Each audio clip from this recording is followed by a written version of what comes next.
What do you think, Holmes? Well, the trails point to several suspects, and I do in fact have 10 possible culprits in mind. A large number indeed.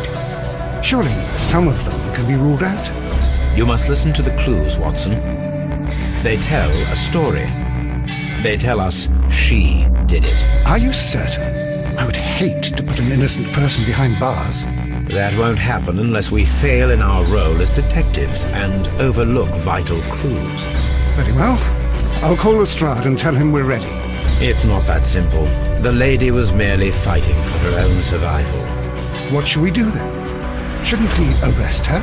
We could hand her over to Scotland Yard, yes. She is, after all, guilty of murder. Or we could let her go free.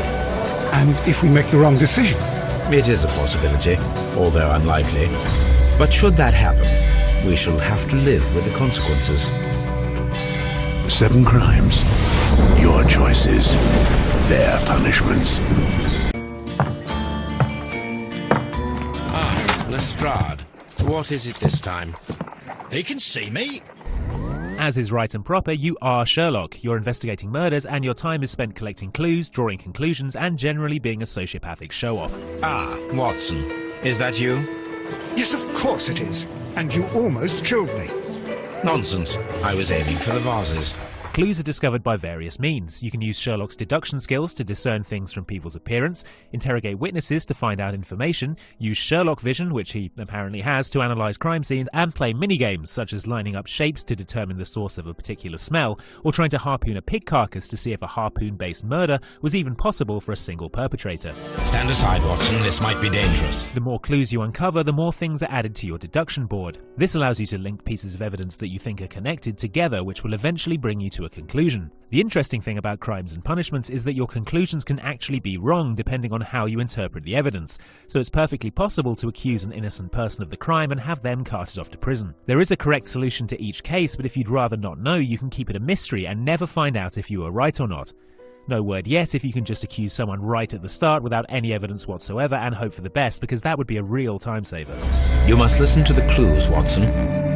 They tell a story.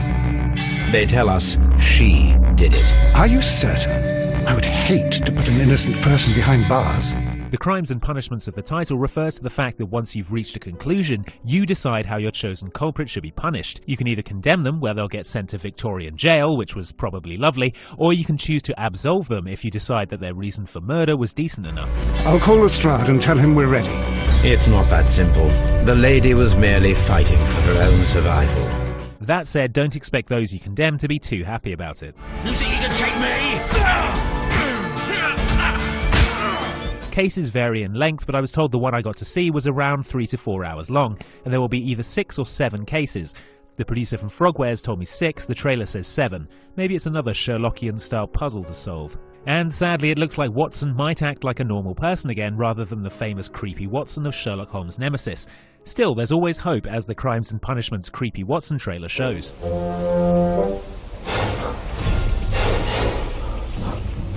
So that's a quick first look at Sherlock Holmes' Crimes and Punishments, out later this year. Expect more as soon as we get it. Isn't that right, Watson? Watson? Yeah,